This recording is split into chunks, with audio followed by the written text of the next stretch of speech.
What's up, guys? Back again. This is the RSTS Express Wrestling YouTube channel. Now with my boy, Mad Scientist 7890. I am MVP Shear 13R88. Gotta say the whole name. We're here with. He's so glad he got the intro. I'm so glad. Well, I mean, it's my show. It's my Mark show, so I feel like I should get the intro of this. We're here with a review of DGUSA Open the Ultimate Gate 2012. This is the show we chose to watch over the Ring of Honor one. Mainly, probably made a good decision. Probably. I heard a lot of bad stream streaming was situations. Terrible. Yeah. Fucking horrible. Plus the show is $2, one time only. If you didn't catch this show, if you didn't listen to us, I don't feel bad for you guys watching the Ring of Honor show at all. We're probably gonna catch that tomorrow. I mean, I would even say catch it for 15. I think it'd probably be worth it. The show, 15. yeah, oh yeah, you can still go back and catch it. It's still pretty good. Let's get right into it though. First match in the show, the only low point for us at least, AR Fox versus Rich Swann. The only reason it was a low point is because we heard it was really fucking good. I think we Radican saw bits gave and pieces of it. 3 3/4. The only match that was choppy, the only match where the stream was messed up. After that, the stream was perfect. Yeah. Did not mess up one time for 1 second. It just went crystal clear. Wish I would have caught this more. It looked really good from what it was. I've heard people say it was really good. I can't rate it just because I didn't see it all, but yeah. Well, it was like 12 minutes or so, probably. It's 10 or 11. From what we saw and from what the spots we saw, kind of spotty here and there. But, from what I've seen and people that I talk to in that rate matches and stuff, I would almost say probably maybe a 3.5 range, 3 1/4 range, possibly somewhere in there. A good... Couple people said it was amazing. I think it could be higher than that. I know Radic gave it 3 3/4. But complete spot matches for me... I don't know. It seemed like a complete spot match, possibly. It was perfect, though, for the show. You could tell from the bits that we saw, the crowd was super hot and super into it. Which, by the way, the crowd at this show is probably 600, 700 people, it looked like. It looked like a pretty big show. It looked like there was quite a few people. I'm surprised them running against Ring of Honor, the crowd was that big. Yeah, but I mean, you still gotta think there's so many people there for WrestleMania. That's why they figure you get the large crowds that they get for those weekends. But yeah, but do you think that if you told someone you can go to a Ring of Honor show or Dragon Gate USA show, don't you think most of them would have headed to the Dragon Gate USA show? Well, not exactly. I mean, the Ring of Honor show. Well, yeah, not exactly, but you also it's more proven. People that's true, and also that they weren't selling the tickets for $2, just the pay-per-view. Exactly. So I'm actually surprised they had such a big crowd. Yeah. I hope that translates over to the next show tomorrow. Anyways, after that, we had the Scene come out and basically put on just a bad porno. Just Larry Dallas, bro. Just, you're our bro, but, oh, man. Ass in your face. That was just very, random. Might have herpes now. Just very random and just very, I didn't pay to watch just girls gyrate on guys for like 6 or 7 minutes. And that's what it was. It was really long. And then Bobby Fish came out all oiled up, and I thought we were getting ready to watch a gay porno. And then Tommy Dreamer came out there. Dreamer. Oh god, this match, it was entertaining. 2 stars. Yeah, I would go. I mean, for the entertainment value of it, for being just absolutely hilarious in the beginning, and then Tommy Dreamer doing it was a solid match. Like, it wasn't like it was bad. It didn't have any mess ups. Yeah, there was no mess ups. It was just kind of sloppy, and there were some shenanigans. But the end was really funny. Tommy Dreamer doing his normal, unneeded things with the girls, kissing on the girls. Ariel. Ariel was there. Ariel was one of the chicks. Yeah, and he spanked her. Martinez. Did the ECW spanking thing. He made out with them, just triple threat style, just licked their faces and shit. Just, oh god. Very Tommy Dreamer. Kind of unneeded. Fun match. Crowd was into it. Yeah, it was a fill of time. Yeah.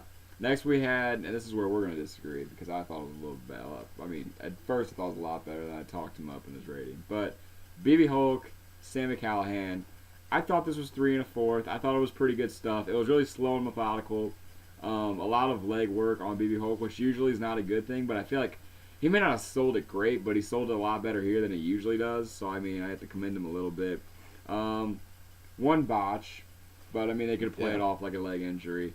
Nothing spectacular. There were a couple moves where Callahan just dropped Hulk right on his head. And it just looked like he was literally the first 10 seconds. Just scoop slammed him into the ropes right on his fucking head. And then when he clotheslined him over the guardrail, I thought he was going to land right on his head there too. But, solid match. Nothing special for me. Still pretty good, Yeah, served its purpose. Yeah, it did serve its purpose. And they really are just trying to get to tomorrow with Callahan versus Sabu.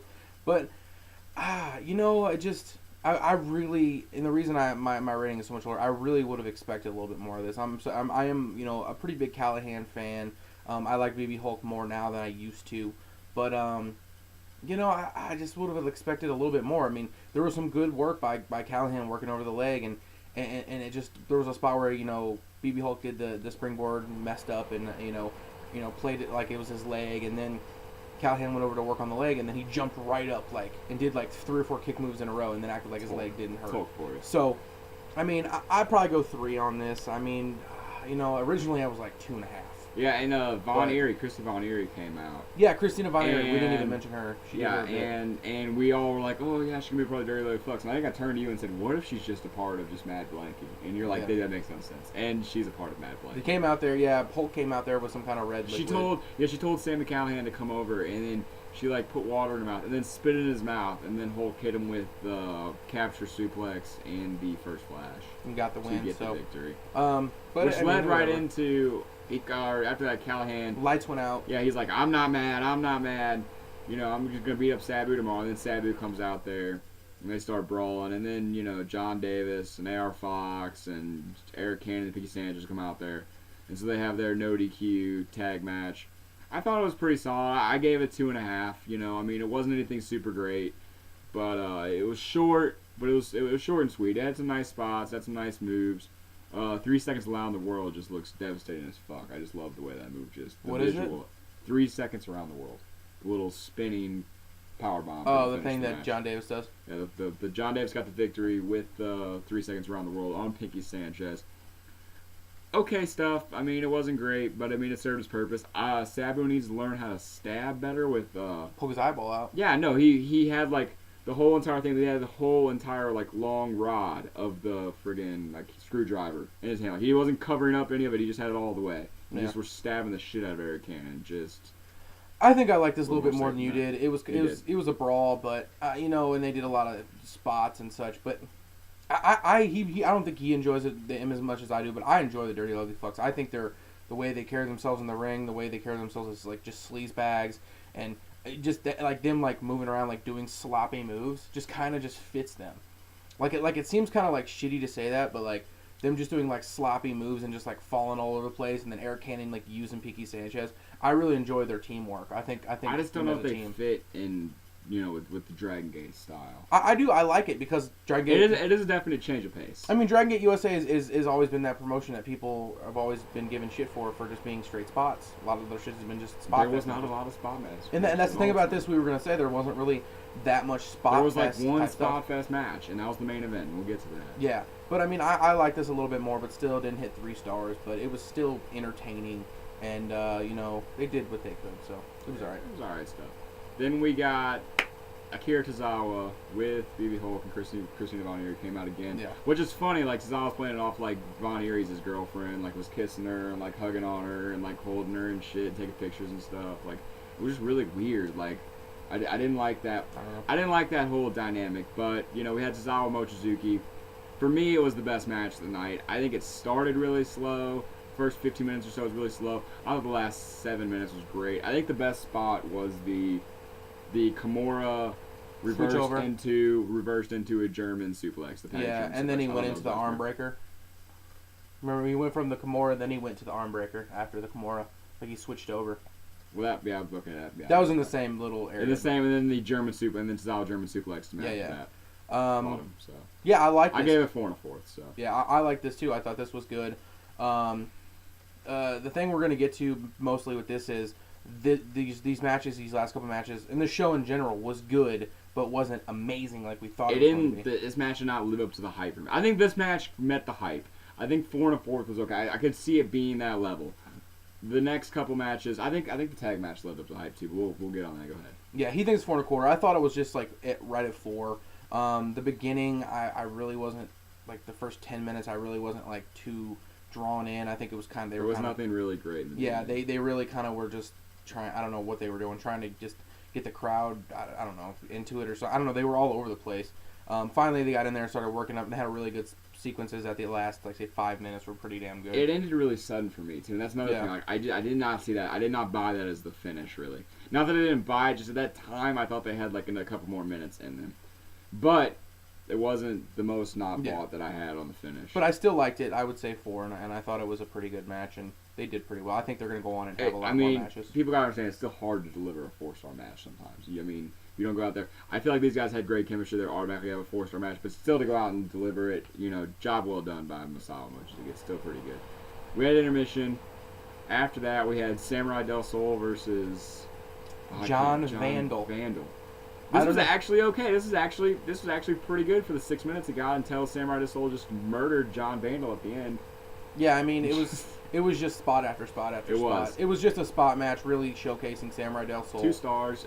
Vandal got some good offense in. He did some interesting Vandal things. impressed me. I didn't think he was gonna get any offense in. I thought he was gonna get squashed. Del Sol hit like 2 minutes of offense to start the match, and then Vandal had his 2 minutes, and then they had a little back and forth at the end. Not too bad. The ending was a botch, but it was a really cool looking botch. So I forgive it. I gave it 2 stars. I can't even remember what the finish botch was. It was he jumped off the ropes, he jumped back, and then he went for a reverse Rana.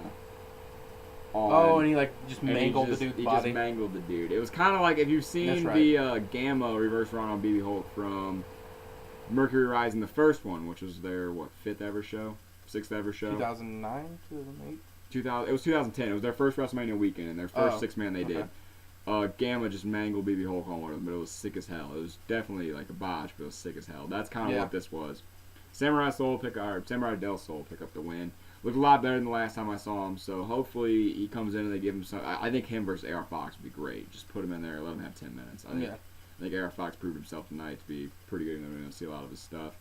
He could probably go with any of the high flyers, and it'd be pretty fun to see. But next we had the dream matches of dream matches.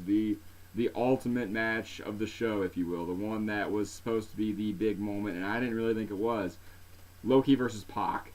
And I gave this match 4 stars. I still think it was pretty good. I think the first opening 15 minutes of groundwork was pretty good. And I thought they were just setting up for a really long 30 to 35 minute match. Mm-hmm. And then it seemed like Low-Ki injured himself on the Phoenix style move, the twister backflip to the outside, whatever you want to call it. I can't think of Pac's name for it. It looked like he kind of called him like the Jesse Sorensen one, because Pac was almost about just splat on the ground, and Low-Ki moved over and caught him in time. Thank God. Yeah. When he was, they should have never done that move in that spot anyway. There was barely, maybe the box width of this was like the space they were in. And I just feel like that was just, Pac was trying not to hit the guardrail, so he was over too much, and then they fucked up the catch. Low-Ki caught him perfectly, but he might have hurt himself there. Yeah. And because it seemed like he was dazed. And the match only went 6 minutes after that. And that was my problem. I felt like they had all this good groundwork. They were setting it up. And, I'm like, okay, we're going to get the spots later. They literally did. Low-Ki missed a Phoenix Splash, and it looked like he hurt his head on that. Then Pac hit a second row Phoenix Splash. They went over in the corner, did a little, I don't even remember what move they did. I don't think they did really any actual moves. Pac went up to go for British Airways, his little, corkscrew shooting star press. Missed that. Low-Ki went to the top, hit the Warriors Way double stomp, and won the match. I really feel like there was just 4 moves at the end, and it was just over. It just did not have an epic feel. They didn't build up on anything. The first match was so well structured and so different than what I thought it was going to be. I was like, well, this is going to be really different. And they're still going to have their little, their heat sequence at the end, their really fast-paced stuff. And it just kind of ended. And when he hit the Warriors Way and Pac didn't kick out, I was just like, really? Really? Just going to end right there? Just 20 minutes of just, I don't know. It was good. It was still really good. But, it just could have been so much more. Yeah, this is going to be probably our biggest difference of opinion here, because the big thing about Ring of Honor that's been bothering me is they've been majorly overcompensating in their major matches and trying to do way too much. This right here, I felt like it ended at the right time. Did they do the right sequence to finish it? Probably not, but I still think they didn't overcompensate and they did not put too much in this match. That's true. If they wanted to do a second match, they'd still I don't even care about the setup for a second match. I think this I like the way the structure of this match, and I like the fact that they did not overdo this and just really just make it so ridiculous that you're just like, that is just unneeded. Let me ask, did it live up to your expectations? No, I think my expectations were at least 4.5. And I think if they would have had maybe, I want to say five more minutes would have been pretty good. 5 more minutes, and they would have done like, like a sequence, maybe a couple sequences of back and forth. And that's one. They didn't have a really big back and forth sequence. This wasn't. Tozawa and Mochizuki had that. The main event had that. This match did not really have a good cool counter wrestling type thing sequences. Where No, they reversed each other and stuff. It didn't. It was still very good. It sounds like I'm completely shitting on the match, but it's just I had such high expectations for it, and I just felt like it was so built up. Like Lenny Leonard even put it over, said, "Oh, this is kind of like Manny Pacquiao and Floyd Mayweather, except you're actually going to get to see this one because there's not, personalities and egos in the way." And so when he said that, it's like, well, God, they're really building this up as being like some super huge WrestleMania style main event. It's like a main event anywhere, and the match they put on just did not live up to what they said it was going to be. I think they built it up so much. And when Gabe announced at halftime of the Super Bowl as his, dream match of dream matches, I think even he would be a little disappointed by this match. I don't think so. I still think that this is the complete this is the match that matches that I would like to see in Dragon Gate USA. I know a lot of people are always saying Dragon Gate USA, and we'll go back to this again, it being that kind of promotion that is just all about just spot matches.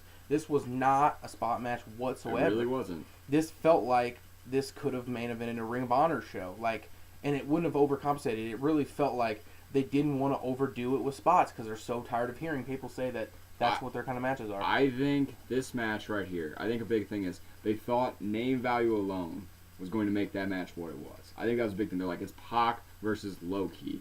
The name alone delivers on so many fronts. Yeah. But the fact that they just... I really think Low-Ki seriously got injured. He looked like he was seriously injured. I don't think he got seriously injured. I think he'll be fine for tomorrow. But I think he got injured enough. He either got concussed, he was grabbing his groin. I don't know what happened. I know he got hit on the back of the head really hard on the dive to the outside. Yeah. It was good. It was a great match. It was still a great match. I liked it, and I thought it was 4 1/4. I thought it was the best match on the show. So it's still pretty good. I still liked it, but Low-Ki picking up the win for Warriors Way. And then the main event, which after the first match in the card, Shima came out there with Ricochet and said, we're gonna have to forfeit the Open the Freedom Gate or the Open the United Gate titles to Ronin. So then Ronin came out. The Chuck T was all ready to oh yeah, win the titles. Oh yeah, he was excited to get the titles. And then Gargano was like, we're not gonna do it that way. We're not gonna do it that way. We're gonna win the titles tonight. Yoshino came out there. It was obvious when Yoshino wasn't in the first match. They had a 3-way. It was obvious that that was what they were gonna go for. And so they announced Yoshino and Ricochet versus Ronin for the titles later in the night. And I think Yoshino, by winning this match, is a champion. But let's talk about the match. That was all set. I was actually looking back. That was a pretty good setup. The old Chuck Taylor just wanted the titles, just wanted to win the titles. And Gargano was like, no, we're going to have the titles won. In a match. He's like, I don't come in here just to get handouts for free. I want to win everything. I want to accomplish something in the ring and, get the titles that way. And during the match, which was really good, I gave it 4 stars. Definitely probably the biggest spotty match of the whole night. Probably. But it also had probably some of the coolest sequences. Just the back and forth in this match was great. Yoshino and Ricochet worked good together. I just was surprised. They really did. They worked really good together. There was a stiff as hell sequence between Gargano and Ricochet. Yeah. Where just Ricochet was just kicking in the head and Gargano was just forearming him like a motherfucker. Just knockout blows back and forth. They were hitting each other really fucking hard. But let's get to the end of the match where the actual storyline stuff happened. Gargano and Ricochet hit their little DDT, fucking Hurts Donut combo. Gargano went for the pin. Ricochet pulled him off, or not Ricochet. Gargano went for the pin. Chuck Taylor pulled him off, his partner, and went for the pin himself. Only got a 2 count. Mm-hmm. The story was he wanted to pin him himself. He goes out of the ring, grabs Freedom Gate title, or he's in the ring actually. I think this happens. Rich Swann stops him and he shoves. He shoves Rich Swann out of the way. He goes to grab the title. Gargano grabs it away from him, goes outside the ring and grabs it from him. Chuck Taylor turnarounds, gets hit by, Yoshino. Yoshino throws him down. Ricochet does the 630. Gargano gets in there and breaks it up, which I didn't necessarily like that part for the simple fact that I think they should have just left. But I think at the end after, 2020, hindsight 2020, what they did at the end was better. And it made the match better too because it went on for another 3 or 4 minutes. Finally, Taylor gets pinned by the 630. Then it wasn't it the 630 still. No, he taps to the Sol Naciente after Gargano and Ricochet go back and forth. Yeah. Ricochet dives on Gargano out there on the outside. Yoshino capitalizes, puts him in the Sol Naciente, makes him tap. So Yoshino and Ricochet are the new DGUSA Open the United Gate champions. Shima comes in the ring to finally shake Gargano's hand. Like, this has been brewing since Enter the Dragon 2010. Like, that's all he wanted was a handshake. He shakes Gargano's hand. As he's doing that, Chuck Taylor attacks Shima from behind and then super kicks Gargano. Like, just thrust super kicks. Not like an actual super kick, but just super kick Gargano. Leaves with a smile on his face. He's like, forget you, like, whatever. Just walks out. You know, then Gargano and Yoshino and Ricochet and Shima are in the ring. Yoshino picks up the mic, says, I'm going to win the title from you tomorrow. Cuts a promo for all the crowd, like, did you enjoy the show, what they do at the end. I really, really loved this angle, though. I really, really loved the whole Chuck E. T thing.